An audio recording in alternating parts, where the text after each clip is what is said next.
இடியை பொறுத்த வரைக்கும் அவங்க புதுசாக எஃப்ஐஆர் போடவே முடியாது, சிபிஐயும் போட முடியாது.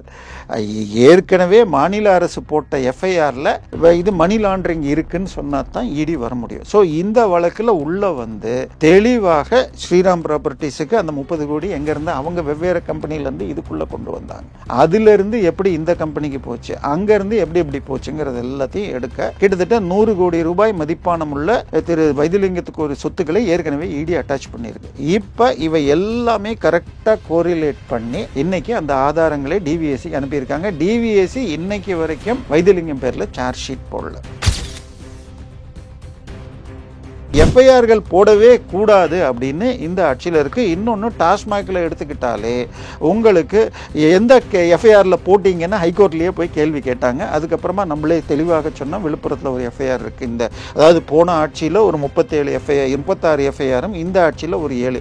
இப்போ என்ன பண்ணியிருக்காங்களா, டாஸ்மாகில் இருக்கிற அத்தனை எஃப்ஐஆரையும் க்ளோஸ் பண்ணிடுங்க, பெண்டிங் இருந்தால் தான் இடி வர முடியும்னு ஒரு அறிக்கை கொடுத்துருக்காங்க. ஏன்னா இப்போ டாஸ்மாகில் இப்போ 1000 கோடின்னு தான் இவங்க சொல்லியிருக்காங்க. அதுக்கப்புறம் திரு அமித்ஷா அவர்கள் 49,000 கோடின்னு சொல்லியிருக்கார்கள். சென்னை கார்பரேஷனில் நடக்கிற ஊழல், அதில் டிவிஎஸ்சியில் ஒரு பின்னியுடைய ஒரு இடத்துக்கு 50 கோடி ரூபாய் லஞ்சம் இருக்குன்னு போன ஆட்சியில் நடந்ததில் அதில் சேகர் பாபு பேர் உட்பட இருந்தது அப்படின்னு வந்தது. அதையும் க்ளோஸ் பண்ணணும்னு சொல்லி பார்த்தாங்க. அதில் எல்லாம் அன்னேம்டு அஃபிஷியல்ஸ் அண்ட் பொலிட்டீஷியன்ஸ்னே போட்டாங்க. ஸோ இது மாதிரி எந்த ஒரு கேஸ் டிவிஎஸ்சியில் வழக்கே இருக்கக்கூடாதுன்னு பார்க்குறாங்க. சென்னையில் புரசவாக்கத்தில் அதுக்கு பேர் என்ன சொல்கிறது, நம்ம அபிராமி தியேட்டருக்கும் மதார் ஷாக்கும் நடுவில் போகிற அந்த ரோடில் 9 ஏக்கர் கிட்டத்தட்ட 10 லட்சம் சதுரடிக்கு லும்பினி ஸ்கொயர் அப்படிங்கிற ஒரு காம்ப்ளெக்ஸை கட்டியிருக்காங்க. அது அன்றைய மதிப்பு 1500 கோடி, இன்னைக்கு 5000 கோடி ரூபா போதும். இதுக்கு எங்கே பணம் வந்தது? வெறும் 30 கோடியை இவங்களுக்குள்ள ரொட்டேட் பண்ணியிருக்காங்கன்னா அந்த மொத்தமுமே முதல் குடும்பத்துடைய பினாமியா 2G பணமா? இப்போ கேஎன் நேரு கேஸில் இடியுடைய இஎஸ்ஐஆர் அவங்களுடைய எஃப்ஐஆரில் அந்த ட்வாட் போர்டு இன்ஜினியர்களை மாற்றுவதையே திரு கேஎன் நேருடைய தம்பி ரவிச்சந்திரன் தான் செய்கிறார். ஒவ்வொரு மாற்றத்திற்கும் 50 லட்சத்திலிருந்து 1 கோடி வாங்குகிறார் என்று அந்த குற்றச்சாட்டு அதில் இருக்கு. ஸோ இது மாதிரி ஒன்னொன்னுலையும் மாட்டியிருக்காங்க. ஸோ கேஎன் நேரு நேரடியாக அவருடைய டிபார்ட்மெண்ட்ல அவருடைய பேரில் இருக்கிற சொத்துக்களும் பல வருது. அதை தாண்டி டிபார்ட்மெண்ட்டுக்குள்ள தம்பியை விட்டுருக்கார் அப்படிங்கிறதும் இது வருது.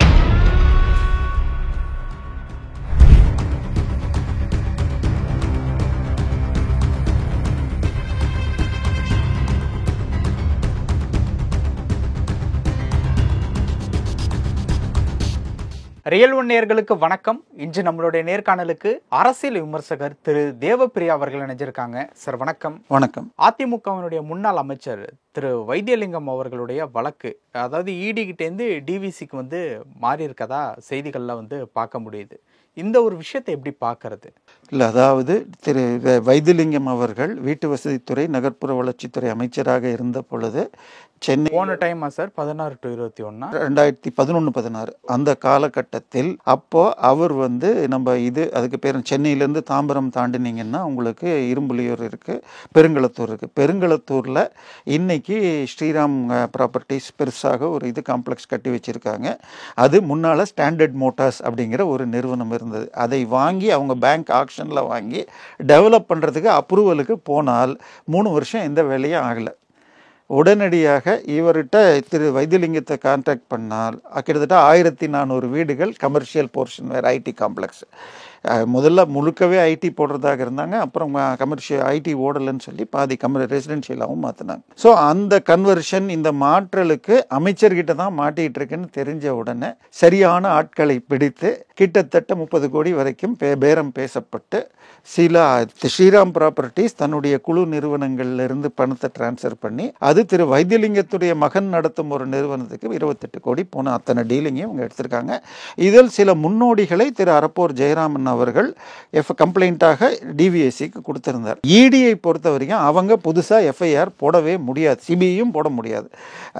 ஏற்கனவே மாநில அரசு போட்ட எஃப்ஐஆரில் இது மணி லாண்டரிங் இருக்குன்னு சொன்னால் தான் இடி வர முடியும். ஸோ இந்த வழக்கில் உள்ள வந்து தெளிவாக ஸ்ரீராம் ப்ராப்பர்ட்டிஸுக்கு அந்த 30 கோடி எங்கேருந்து அவங்க வெவ்வேறு கம்பெனிலேருந்து இதுக்குள்ளே கொண்டு வந்தாங்க, அதிலிருந்து எப்படி இந்த கம்பெனிக்கு போச்சு, அங்கேருந்து எப்படி போச்சுங்கிறது எல்லாத்தையும் எடுக்க கிட்டத்தட்ட 100 கோடி ரூபாய் மதிப்பானமுள்ள திரு வைத்திலிங்கத்துக்கு ஒரு சொத்துக்களை ஏற்கனவே இடி அட்டாச் பண்ணியிருக்கு. இப்போ இவை எல்லாமே கரெக்டாக கோரிலேட் பண்ணி இன்னைக்கு அந்த ஆதாரங்களை டிவிஎஸ்சிக்கு அனுப்பியிருக்காங்க. டிவிஎஸ்சி இன்னைக்கு வரைக்கும் வைத்திலிங்கம் பேரில் சார்ஜ் ஷீட் போடல. இதுதான் இப்போ இந்த திமுக ஆட்சி ஒரு கொள்கையை வச்சிருக்காங்களாம். என்னடான்னு சொன்னால், டிவிஎஸ்சியில் இருக்கிற எந்த ஒரு இதுக்கும் சார்ஜ் ஷீட் போடாதீங்க, வழக்கு அடுத்த லெவலுக்கு போயிடுச்சுன்னால் இடி வந்துடும், சிபிஐ ஏதாவது யாராவது வழக்குக்கு போயிட்டா சிபிஐ வந்துடும். இன்னும் சொல்லப்போனால் போன வாரம் ஒரு பத்திரிகை செய்தி, யாராவது பிரதமர் வீடு கட்டும் திட்டத்தில் ஊழல் நடைமுறைகள் வந்தால் எல்லா கலெக்டருக்கும் ஸ்டாலின் அரசு மத்திய அலுவலகத்தில் இருந்து எந்த ஒரு எஃப்ஐஆரையும் ஊழல் தடுப்பு வழக்கில் பிரிவில் வழக்கு போடாதீர்கள் அப்படின்னு சொல்லிட்டாங்க. அதே மாதிரி சிவில்ல வீடு விற்கிறது, வீடு வாங்குறதுல ஏதாவது தகராறுகள், மோசடி டாக்குமெண்ட் வந்தால் சென்னைக்குள்ள எந்த ஒரு வழக்கையும் எஃப்ஐஆர் போடக்கூடாது அப்படின்னு சொல்லி ரைட்டிங்கில் ஒரு இது கமிஷனர் அலுவலகத்துலேருந்து போயிருக்கு அப்படின்னு ஒரு ஊடகத்தில் காட்டுறாங்க. யாரோ ஒருவர் தன்னுடைய வீட்டை லீஸுக்கு விடுறாரு. வீட்டுக்கு லீஸுக்கு விடுறப்ப அவர் அந்த லீஸுக்கு போகிறவன் என்ன சொல்கிறான், சார் உங்களுக்கு ஏன் இந்த டாக்குமெண்ட்டை வச்சுக்கிட்டு நீங்கள் கஷ்டப்படுறீங்க, அவர் ஏதோ ஃபினான்ஷியல் ட்ரபிள், இது பேங்க்கில் லோன் வாங்கி தரேன்னு சொல்லிட்டு அவர் எழுத படிக்க தெரியாதவர் வித்துட்டாரான். இதை கம்ப்ளைண்ட் கொடுத்தா அதுக்கு இன்றைக்கி வரைக்கும் சிஎஸ்ஆரில் தான் இருக்குன்னு அந்த ஓனர்களே பேட்டி வந்து. ஸோ எஃப்ஐஆர்கள் போடவே கூடாது அப்படின்னு இந்த ஆட்சியில் இருக்குது. இன்னொன்று, டாஸ்மாகில் எடுத்துக்கிட்டாலே உங்களுக்கு எந்த எஃப்ஐஆரில் போட்டிங்கன்னா ஹைகோர்ட்லேயே போய் கேள்வி கேட்டாங்க. அதுக்கப்புறமா நம்மளே தெளிவாக சொன்னால் விழுப்புரத்தில் ஒரு எஃப்ஐஆர் இருக்குது. அதாவது போன ஆட்சியில் ஒரு 37 எஃப்ஐஆர், 36 எஃப்ஐஆரும், இந்த ஆட்சியில் ஒரு 7. இப்போ என்ன பண்ணியிருக்காங்களா, டாஸ்மாகில் இருக்கிற அத்தனை எஃப்ஐஆரையும் க்ளோஸ் பண்ணிவிடுங்க, பெண்டிங் இருந்தால் தான் இடி வர முடியும்னு ஒரு அறிக்கை கொடுத்துருக்காங்களாம். ஏன்னா இப்போ டாஸ்மாகில் இப்போ 1000 கோடின்னு தான் இவங்க சொல்லியிருக்காங்க. இது அதுக்கு பேர் என்ன, அதுக்கப்புறம் திரு அமித்ஷா அவர்கள் 49,000 கோடின்னு சொல்லியிருக்கார்கள். திரு நம்ம முன்னாள் நிதியமைச்சர் கூறிய கணக்கு பார்த்தா வருஷத்துக்கு 50,000 to 70,000 கோடி, 2 to 3% of GSDP as leakages அப்படின்னு காட்டியிருக்கார். ஸோ இப்போ 60,000 கோடி இன்டோ 4 வருஷத்துக்கு போட்டால் 2 லட்சம் கோடிக்கு மேலே போகுது. அதுக்கு வாய்ப்பு மிக அதிகம். போன ஆட்சியின் காலகட்டத்தில் 2019 உங்களுக்கு தினத்தந்தியுடைய ஆங்கில பதிப்பில் வருடத்திற்கு 2,500 கோடி ரூபாய்க்கு பழைய பாட்டில டாஸ்மாக் குடிச்சிட்டு போட்டு போகிற பாட்டில் விற்கிறான்றாங்க. ஆனால் இப்போ அந்த கணக்கு வரல. முன்னாடி ஒரு நாளைக்கு 50 லட்சம் பாட்டில் விற்றா இப்போ 1 கோடி பாட்டில் விற்கிதானா, இப்போ குறைஞ்சி போச்சுன்னா என்ன? ஏன்னா இந்த பாட்டில் டிரான்சாக்ஷனில் இருக்கிற ஊழல் தான் அந்த 1000 கோடின்னு பெரிதாக காட்டியிருக்காங்க. இன்னும் இந்த பில்லிங், இந்த மேட்டர்லாம் அத்தனை பல டீட்டெயில்கள் 40 கேள்விகளை கேட்டு எம்டி விசாகன், அதுக்கப்புறமாக வந்து ஜிஎம், அதுக்கப்புறம் டிஜிஎம்னு 3 பேர் கேட்டிருக்காங்க.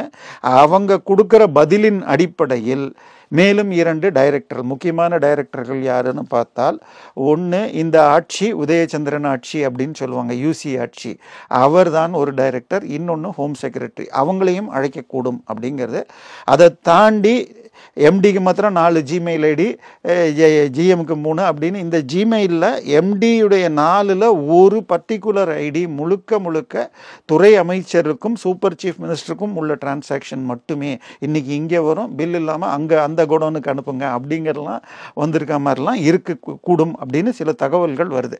இப்படிலாம் இருந்தால் இது முதல் குடும்பத்தை நோக்கி கூட செல்லலாம் அப்படிங்கிற விஷயம் இருக்குது. அதனால இப்போ ரொம்ப இதுவாக போயிட்டுருக்கு. அடுத்தது பார்த்தா சென்னை கார்பரேஷனில் நடக்கிற ஊழல்கள்.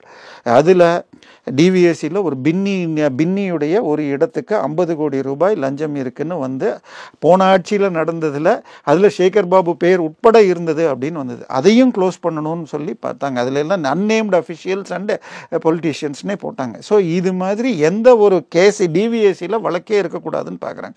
இப்போ அடுத்தது பார்த்தா அந்த கேஎன் நேருனுடைய வழக்கு என்ன சார் ஆச்சு? கேஎன் நேரு எடுத்துக்கிட்டிங்கன்னு சொன்னால், அவர் வந்து Indian bank, Indian Overseas bank cathedral branch அப்படிங்கிறது, கேத்தீட்ரல் ரோட் பிரான்ச்னாலும் பட் அது இருக்கிறது மவுண்ட் ரோடு, அந்த மெயின் பில்டிங்லேயே பக்கத்துலேயே சின்ன பில்டிங் வரும்.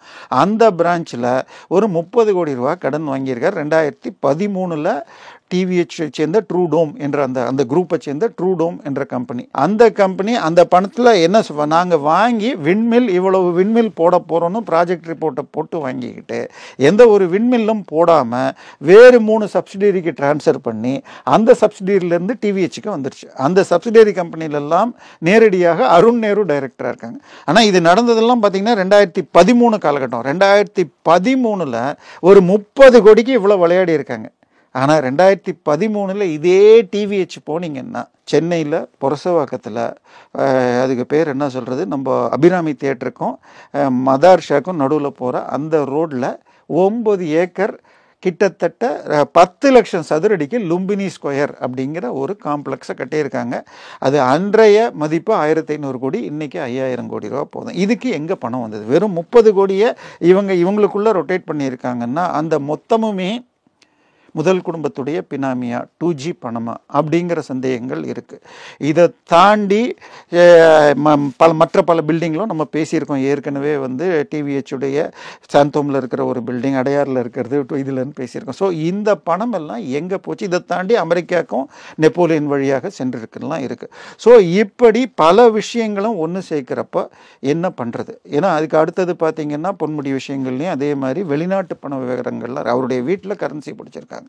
இன்னும் மூர்த்திக்கு எடுத்துக்கிட்டீங்கன்னால் அவருடைய டிபார்ட்மெண்ட்டில் இருக்கிற ஆட்கள் டிரான்ஸ்ஃபர் பண்ணுறதுக்கு 50 லட்சம் 1 கோடின்னு வாங்குறாரு. எந்தெந்த எஸ்ஆர்ஓ நல்ல பசையுள்ள எஸ்ஆர்ஓக்கள் இருக்கோ அது அப்படின்னு சொல்லி அந்த அதிகாரிகள் அசோசியேஷன் சார்பாக பிரசிடென்ட், கவர்னர், பிரைம் மினிஸ்டருக்கு ஒரு நோட்டீஸ் போயிருக்கு. இப்போ கேஎன் நேரு கேஸில் பார்த்தீங்கன்னா ட்வாட் அப்படின்னு சொல்லிட்டு தமிழ்நாடு குடிநீர் மற்றும் ட்ரைனேஜ், அந்த வாட்டர் மற்றும் ட்ரைனேஜ் அந்த போர்டில் அவங்க தான் மத்திய அரசின் ஜல்ஜீவன் திட்டத்தை நிறைவேற்றுபவர்கள். ஜல்ஜீவனில் தமிழ்நாட்டுக்கு 6 லட்சம் கோடி இந்தியா ஃபுல்லாக, அதில் 60,000 கோடி தமிழ்நாட்டுக்கு. அதில் ஒவ்வொரு வீட்டிற்கும் குடிநீர் தரணும். ஜல்ஜீவன்கிறது ஜென்ரல், அதில் ஹர்கர்கா பாணி, இல்லந்தோறும் குடிநீர். அந்த ஸ்கீமில் 60,000 கோடியில் 15,000 கோடி வந்திருக்கான். அது எல்லாம் செலவு செய்யப்பட்டதாக கணக்கு எழுதப்பட்டுள்ளது. பெரும்பாலான இடங்களில் உங்களுக்கு பைப்பு, வெறும் ரோட்டில் பைப் போட்டிருக்காங்க. வீட்டுக்கு வீட்டு குடிநீர் தரணும். உதாரணமாக உங்களுக்கு கொள்ளிடம் கூட்டு குடிநீர்ங்கிற அந்த ஒரு திட்டத்தில் 9 மாவட்டத்திற்கு வீடுதோறும் குடிநீர் கொடுத்ததாக கணக்கு எழுதப்பட்டிருக்கு. 2-3 மாவட்டத்தில் உங்களுக்கு யாரோ எங்கள் வீட்டுக்கிட்ட இது ஜல்ஜீவன் போட்டாங்கன்னு தோண்டி பார்த்தா அடியில் பைப் லைன் இல்லைன்னு வந்துச்சு. அந்த வீடியோ போட்டவர் கைது செய்யப்பட்டார். இது மாதிரி 9 மாவட்டங்கள், அந்த இது மாத்திரம் கொள்ளிடம் கூட்டு குடிநீர் மாத்திரம், இது மாதிரி வெவ்வேறு மாவட்டங்கள். இவங்கெல்லாம் என்னடான்னா அதிகாரிகள் எல்லாம் எப்படி இருக்காங்களாம். இதை வழக்கு நண்பர் ஒருத்தர் கண்ணன்னு சொல்லிட்டு அவர் ஹைகோர்ட்டில் வழக்கு போட்டு இந்த அதிகாரிகள் கொள்ளையடிக்கிறாங்க, இவங்கெல்லாம் வாடகைக்கு வீடு எடுத்து அதில் மூட்டை மூட்டையாக பணத்தை சேர்த்து வச்சுருக்காங்க அப்படின்னாங்க. இப்போ கேஎன் நேரு கேஸில் இடியுடைய இஎஸ்ஐஆர் அவங்களுடைய எஃப்ஐஆரில் அந்த ட்வாட் போர்டு இன்ஜினியர்களை மாற்றுவதையே திரு கேஎன் நேருடைய தம்பி ரவிச்சந்திரன் தான் செய்கிறார். ஒவ்வொரு மாற்றத்திற்கும் 50 லட்சத்துலேருந்து 1 கோடி வாங்குகிறார் என்று அந்த குற்றச்சாட்டு அதில் இருக்குது. ஸோ இது மாதிரி ஒன்னொன்னுலையும் மாட்டியிருக்காங்க. ஸோ கேஎன் நேரு நேரடியாக அவருடைய டிபார்ட்மெண்ட்டில் அவருடைய பேரில் இருக்கிற சொத்துக்களும் பல வருது. அதை தாண்டி டிபார்ட்மெண்ட்டுக்குள்ளே தம்பியை விட்டுருக்கார் அப்படிங்கிறதும் இது வருது. இதுக்கு அடுத்தது பார்த்தீங்கன்னா நேற்றைக்கு இன்னொன்று முந்தா நேற்றுக்கு ஒரு 34 தமிழ்நாடு மெடிக்கல் காலேஜஸில் டீச்சர்கள் பற்றாக்குறை. அவங்க அட்டண்டன்ஸ் இது வைக்கணும், ரேகை வைக்கணும். அது இல்லைங்கிறதுனால இந்த வருஷம் ஒரு மெடிக்கல் சீட்டை கூட எக்ஸ்ட்ரா அலோவ் பண்ணல, எம்பிபிஎஸ் சீட்டு. போன ஆட்சியில் 11 புது காலேஜ் எல்லாம் கொண்டு வந்தாங்க. இந்த ஆட்சியில் புதிதாக வந்த 6 மாவட்டத்துக்கு கவர்மெண்ட் காலேஜ் கொண்டு வருவோம். நாங்கள் இருக்கிற காலேஜிலேயே ஒழுங்காக இருந்தால் சீட்டு வாங்கியிருக்கலாம், ஒன்றுமே வாங்கப்படலை. அடுத்தது பார்த்திங்கன்னா அண்ணா பல்கலைக்கழகத்துக்கு கீழ் உள்ள பல்வேறு கல்லூரிகளில் ஒரே பேராசிரியர் 32 காலேஜில் வேலை செய்கிறாங்கன்னாங்க. இப்போ இந்த வருஷம் திருப்பி லிஸ்ட் எடுக்க போகிறாங்க. ஆனால் அதைய இப்போ மெடிக்கல் காலேஜில் இப்போ இன்னைக்கு மெடிக்கல் காலேஜ் மாத்திரம் இல்லை, இன்றைக்கி சென்ட்ரல் கவர்மெண்ட்டுடைய எந்த அலுவலகத்துக்கு நீங்கள் போனாலும் அந்த ஒரு ஊழியர் போய் அவருடைய கைரேகையை வச்சுட்டு, எப்படி நீங்கள் ரேஷன் கார்டில் போய் வைக்கிறீங்களோ, காலையில் எத்தனை மணிக்கு வர்ற வெளியில் போகிறப்ப டெய்லி வைக்கணும். இதை ஏன் இன்றைக்கி பல்கலைக்கழக பேராசிரியர்களுக்கு வைக்கல? அதாவது இதில் பேராசிரியர்கள் இல்லைங்கிறது மாத்திரம் இல்லை, இதிலிருந்து மத்திய அரசின் ஏஐடிசி சார்பாக, டெக்னிக்கல் கமிட்டி சார்பாக இதை செக் பண்ணுற வந்த கமிட்டி காலையில் காரை எடுத்துகிட்டு மதுராந்தகத்துக்கிட்ட ஒரு காலேஜுக்கு போகிறாங்க. அந்த பேராசிரியர் அங்கேயே வேலை செஞ்சதா அவங்க கையெழுத்து போட்டிருக்காங்க. மத்தியானம் நாமக்கலுக்கு போகிறாங்க, அங்கேயும் இருக்கிறத அப்ரூவ் பண்ணியிருக்காங்க. ஸோ இதில் எந்த அளவுக்கு ஊழல் நடந்திருக்கிறது, இப்பையும் திருப்பி இது தொடர்கிறதா, எத்தனை பேரை வேலைக்கு வச்சுருக்காங்க அப்படின்னு பார்க்கணும். இன்னொரு பக்கம் பார்த்தா திமுக ஆட்சிக்கு வர்றதுக்கு முன்னாடி 505 வாக்குறுதிகளில் நாங்கள் வந்தவுடன் தற்காலிக ஆசிரியர்கள் அனைவரையும் நிரந்தரம் செய்வோம்பாங்க. 4 வருஷம் முடிஞ்சு போச்சு. நேற்றைக்கு 12,000 பேர் உண்ணாவிரதம் இருந்திருக்காங்க. பழைய ஓய்வூதிய திட்டம் இப்படி இது எல்லாமே கொடுத்த வாக்குறுதிகள் எதுவுமே நிறைவேற்றப்படலை. அதை தாண்டி இந்த ஆட்சி என்றாலே ஊழல் அப்படிங்கிற மாதிரி ஆயிடுச்சு. அதுக்கு அடுத்தது மாசு அவர்கள் கோர்ட்டை மதிக்காமல் இதுக்கு வராமல் இப்போது 23ஆம் தேதி அவர் வந்தாலும் வராட்டியும் எஃப்ஐஆர் போடணும் அப்படின்னு இருக்காங்க. அதை திங்க் நம்ம போன வாரம் தான் பேசியிருக்கோம். எனவே இப்போ இடி வந்து இன்னும் ஏற்கனவே கிட்டத்தட்ட 12 அமைச்சர்கள் பேரில் இருக்குது. இன்னொரு 6 அமைச்சர்கள் அதில் இன்னும் துரைமுருகனுக்கு போகலை, டிஆர் பாலு போகலை, மூர்த்தி போகல, நேரடியாக இன்னும் அந்த மாதிரி இந்த லிஸ்ட்டில் சக்கரபாணியும் அதில் வர்றார். இதெல்லாம் சேர்க்க இன்னொரு 5 மினிஸ்டர்கள் வர்றதுக்கு வாய்ப்பு இருக்குது. கடந்த ஒரு வாரமாக டெல்லி காஷ்மீரோடு மாட்டிக்கிட்டதுனால கொஞ்சம் இந்த வேலைகளில் லேசான சுணக்கம் இருந்தது. இப்பொழுது மீண்டும் இது எடுக்கும். நிச்சயமாக பல்வேறு சர்ப்ரைஸ்கள், கண்டென்ட் இல்லைன்னு பல யூடியூப் தவிக்கிறாங்க. அடுத்த வாரத்திலிருந்து பல ரெய்டுகளும் பல விஷயங்களும் வரும். ஓகே சார், பல விஷயங்கள் பகிர்ந்துக்கிட்டீங்க. நேரத்துக்கு ரொம்ப நன்றி.